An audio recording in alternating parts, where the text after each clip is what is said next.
មន្ត្រីបញ្ញាក្អែកចាំតែស៊ីកំតិចកំទីលៀបសការៈមិនខ្វល់ពីសពរាជដែលដេកស្លាប់តាមដងផ្លូវជារៀងរាល់ថ្ងៃនោះទេអំណាចជាអាវុធសម្រាប់បម្រើរាជមិនមែនជាខែលបាំងភ្នែកសម្រាប់ការពារអាជីវកម្មទុច្ចរិតនោះទេកាន់តែផ្ទុះវីវរំជួយខេត្តស្វាយរៀងហើយ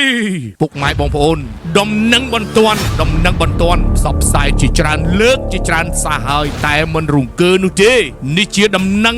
ដែលពិសេសខ្លាំងណាស់ហើយនៅពេលនេះតើមានអ្វីដែលប្រកែកបានទៀតលោកអភិបាលក្រុងអើយអាជ្ញាធរពាក់ព័ន្ធអើយផ្អើលពេញសង្គម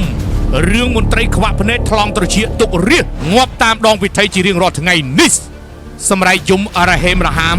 នឹងការទៀមទាកំដាប់ដៃថែបតើកិត្តិយសនិងកេរ្តិ៍ឈ្មោះរបស់រដ្ឋបាលខេត្តស្វាយរៀងបាត់ទៅណាហើយត្រូវធ្លាក់ចុះដណ្ដាបដល់ឋានៈនឹងដោយសារតែភាពអសកម្មរបស់មន្ត្រីឋានៈក្រោមតើមែនទេមហាជនគ្រប់ទិសទីហើយកំពុងសម្លឹងទៅកាន់ទាំងចិត្តក្តៅ100អង្សាសេភ្នែកលៀនដូចសត្វមៀមអញ្ចឹងហើយក៏សូមឲ្យលោកពេញពោសាអភិបាលនៃគណៈអភិបាលខេត្តស្វាយរៀងយ៉ាងដូចនេះថាត្រូវដល់ពេលប្រើកណ្ដាប់ដែកបំបែកសម្បុកមន្ត្រីអសកម្មហើយនិងមន្ត្រីបញ្ញាក្អែកដែលសម្ងំស៊ីបង្កការងាររដ្ឋនៅក្នុងក្រុងបាវិតហើយភាពស្ងៀមស្ងាត់របស់លោកអភិបាលក្រុងលឹមសៀងហេងនិងលោកម៉ែនអេងអភិបាលរងខេត្តស្វាយរៀងគឺជាការសាកល្បងនូវភាពអត់ធ្មត់របស់ប្រជាពលរដ្ឋដែលកំពុងរងគ្រោះរាល់ថ្ងៃនេះពលមន្ត្រីគ្រាប់ល្ពើស្ងោនិងអាណាចក្រលបែងលើឈាមរាជរាល់ថ្ងៃនេះធ្វើឲ្យរាជទុកលំបាកពលរដ្ឋបានខ្សឹបខ្សៀវមកកាន់អង្គភាពយើងទាំងឈឺចាប់បំផុតថាក្រុងបាវិតសពថ្ងៃហាក់បីដូចជាតំបន់ដែលមើលមិនឃើញពីទុករាជនោះទេយោងតាមអនុសាសន៍ដ៏មុតស្រួចរបស់សម្ដេចអគ្គមគ្គទេឯកតេជោធិបតីបានបញ្ជាក់យ៉ាងច្បាស់ថាមន្ត្រីត្រូវតែបម្រើរាជមិនមែនជាម្ចាស់រាជនោះទេមន្ត្រីជាអ្នកបម្រើរាជមិនមែនជាចៅហ្វាយរបស់ប្រជារាស្ត្រទេជាមួយគ្នាមន្ត្រីគ្រប់រូបក៏ជាប្រជារាស្ត្រដែរកូនរបស់យើងប្រពន្ធរបស់យើងចៅរបស់យើងក៏ជាប្រជារាស្ត្រដែរអញ្ចឹងបម្រើប្រជារាស្ត្រគឺដូចបម្រើខ្លួនឯងនិងគ្រួសារខ្លួនឯងចាំពាក្យនេះតែយើងចង់រស់នៅក្នុងបរិស្ថានមួយនៅក្នុងដែលបរិស្ថាននេះងាយស្រួលរស់នៅទេសេវាសាធារណៈតន់ចិត្តល្អប្រសើរទេបើយើងចង់បានសម្រាប់យើងសម្រាប់កូនយើងសម្រាប់គ្រួសារយើងគួរអនុវត្តព្រោះយើងចូលរួមនៅក្នុងការផ្ដល់សេវាឲ្យមន្ត្រីផ្សេងទៀតផងដែរដែលជាប្រជារស់នៅក្នុងមូលដ្ឋានរបស់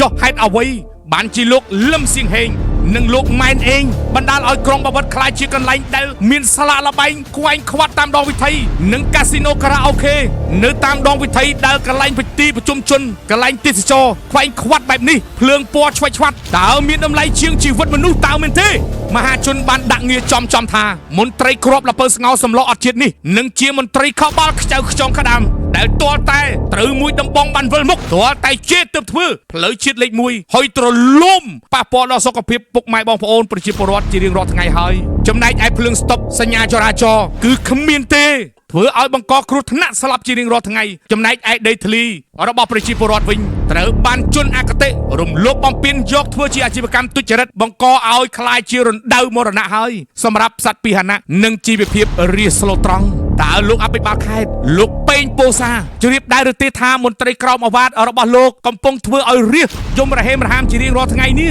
រាស្ត្រមិនដឹងថាទៅប្តឹងខាងណាគឺមានតែខាងអង្គភាពរបស់យើងសពផ្សាយទទូចឲ្យទូលំទូលាយដើម្បីឲ្យលោកអភិបាលក្រុងមិនអាចនឹងឆ្លើយតបជាពិសេសនោះគឺមិនអាចសំបីតែដាក់ភ្លើងស្តុបមួយដើមហងនឹងតើលោកទុកមន្ត្រីអសមត្ថភាពបែបនេះឲ្យអង្គុយលើកៅអីស្បែកត្រជាក់ត្រហឹមក្នុងម៉ាស៊ីនត្រជាក់ចាំតែទទួលលៀបស្ការៈដល់ពេលណាទៀតគួររំលឹកផងដែរថាដល់ពេលវះកាត់មិនមែនដល់ពេលបិទបាំងនោះទេមហាជនរងចាំមើលថាកណ្ដាប់ដៃបំបែកនៅសម្បុកមន្ត្រីអសកម្មរបស់លោកអភិបាលខេត្តលោកពេញពោសាថាតើលោកហ៊ានវះកាត់ដែលមន្ត្រីភ្នែកខ្វាក់ត្រចៀកថ្លង់មើលមិនឃើញទាំងនេះដែរឬទេយើងខ្ញុំនិងមហាជនពលរដ្ឋនៅក្នុងតំបន់ក្រុងបាវិតទាំងមូលសូមអំពាវនាវដល់អង្គភាពប្រឆាំងអំពើពុករលួយ ACU ឯកឧត្តមបណ្ឌិតអមយេងទៀងនិងស្ថាប័នអធិការកិច្ចថ្នាក់ជាតិចុះមកស៊ើបអង្កេតជាបន្ទាន់នៅភាពមិនប្រក្រតីនៅក្រុងបាវិតនេះផងទៀតជាចុងក្រោយនេះអ្នកប្រុកប្រាជ្ញតាមតុកកាហ្វេជាច្រើនបានលាន់មាត់បែបនេះថាទុក មិនចំណេញដកចេញក៏មិនខាតដែរបើមន្ត្រីបញ្ញាក្អែកទាំងនេះ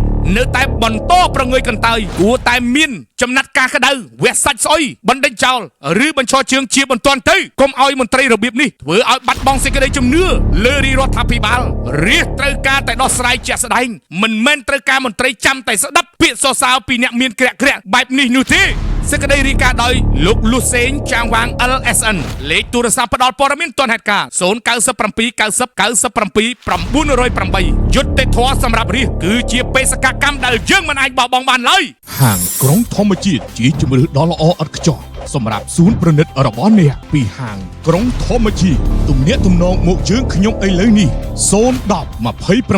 78 និង 91 066 58 42 និង 68ហាងក្រុងធម្មជាតិហាងផ្កាសេរីមង្គលនិងពិធីការមានទទួលរៀបចំដេក័រផ្កាស្រស់និងផ្កាជួរដោយតម្លៃសមរម្យសម្រាប់ពិធីមង្គលការពិធីកាត់ចំណងដៃពិធីភ្ជាប់ពាក្យពិធីឡើងគេហដ្ឋានថ្មី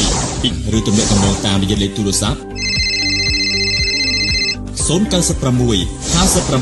777 04 077 73 01 18